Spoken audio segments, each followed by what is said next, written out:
Bonjour Cécile, Bonjour. peux-tu nous dire quel est ton parcours et pourquoi tu t'es intéressée au livre audio? Oui, ma rencontre avec, le livre audio, elle s'est faite, il y a 13 ans où j'ai eu l'occasion en tant qu'auteur d'enregistrer un de mes textes jeunesse avec un directeur artistique, d'Arte. Donc ça m'a donné l'occasion de découvrir les coulisses, d'un studio d'enregistrement. Et puis, un autre point aussi, c'est que je réside à Strasbourg avec de l'autre côté de la frontière un marché du livre audio en Allemagne, qui est très développé.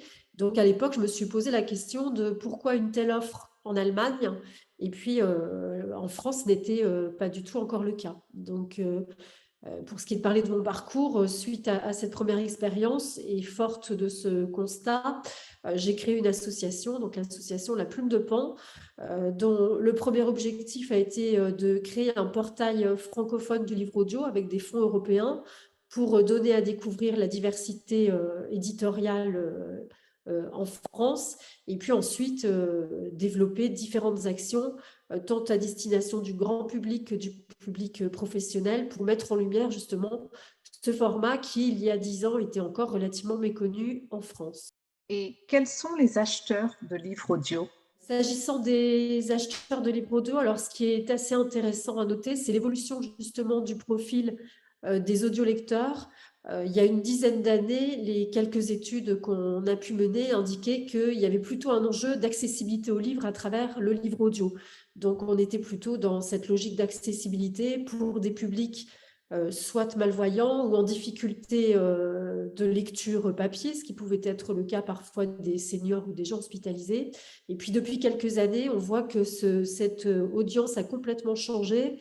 Aujourd'hui, les plus gros auditeurs de livres audio, ce sont finalement les plus jeunes, et en particulier la génération, on va dire, 15-35 ans, avec une part importante de jeunes actifs qui finalement vont étendre leur durée, leur temps consacré à la lecture en écoutant du livre audio à des moments où ils ne pourraient pas non plus écouter du livre papier. Puis un point aussi important qui est à noter, c'est que quand on suit le baromètre des usages du livre numérique, imprimé et audio de la SOFIA SNE-SGDL, on constate aussi qu'il y a une part importante des auditeurs de livres audio qui sont des gros lecteurs. Donc on est vraiment aussi dans cet objectif d'étendre le temps dédié à la lecture. Qu'est-ce qu'apporte un livre audio par rapport à un livre papier? Bon, déjà, il n'y a pas lieu vraiment de comparer les deux expériences de lecture. Je crois que ce sont vraiment deux expériences différentes et singulières, puisque la lecture silencieuse, on est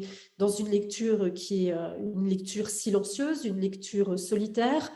L'écoute de livres audio, on va être dans une écoute partagée, puis surtout dans un rapport au livre qui est différent, puisque on a un intermédiaire qui est le lecteur, qui peut être un comédien ou une voix de doublage, qui va nous proposer en fait sa propre lecture en fait du livre. Donc ce sont des expériences différentes. Un point après qu'on peut aussi indiquer, je l'ai évoqué finalement en filigrane juste avant, ce sont les usages du livre audio qui vont être aussi différents. On va pouvoir écouter du livre en faisant d'autres choses, du sport, ses tâches ménagères, ou également en mobilité.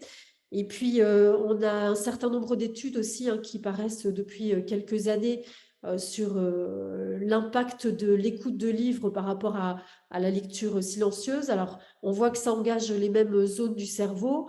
En revanche, on sait aussi que certains publics sont plutôt auditifs que visuels et que du coup, l'accès aux mots peut se faire de façon plus forte pour certains à travers l'écoute. Et un dernier point, c'est qu'on peut vraiment dire, je pense que le livre audio, c'est un objet littéraire à part entière avec un croisement, et notamment pour la jeunesse, avec l'univers de la musique, l'univers du son, parfois de l'image pour les albums CD. Donc on est dans une expérience, on va dire, sensorielle, qu'on pourrait peut-être appeler aussi enrichie du livre, mais en tout cas qui est une expérience très différente de celle du livre papier. Et quelle est la place du livre audio sur le marché du livre? On estime que le marché du livre audio devrait être de l'ordre de à peu près 2 à 3% du marché du livre en France, mais avec une vraie difficulté en fait à vous donner des données chiffrées, puisque les gros acteurs et producteurs de livres audio ne communiquent pas aujourd'hui leurs chiffres. Donc, c'est assez compliqué de vous donner un chiffre. En tout cas, il y a en revanche une certitude, c'est qu'on est sur une croissance du marché à 2 chiffres et que ça apparaît vraiment comme étant un relais de croissance pour l'édition, avec aussi une réalité qui transparaît à travers des résultats d'études comme celle de Global Audio de Médiamétrie, entre autres, c'est qu'on voit qu'il y a une augmentation forte des usages d'écoute et qui porte à la fois le marché du podcast, mais également du livre audio. Et comment valoriser, vendre des livres audio en librairie? Un des points importants, c'est de proposer des dispositifs qui permettent d'écouter des extraits de livres audio. Quand on est face à un livre papier et qu'on entre dans une librairie, on va regarder la 4e de couverture, on va le feuilleter. L'approche du livre audio, elle se fait essentiellement à travers la voix en fait du comédien. D'ailleurs, on voit dans les études que c'est un des critères importants de sélection de livres audio par les audiolecteurs. Donc, c'est soit prévoir un dispositif d'écoute, ou pourquoi pas imaginer l'impression de QR code qui renvoie vers des extraits de livres audio. En tout cas, cette notion d'accès à des contenus audio pour donner à découvrir le livre audio semble important.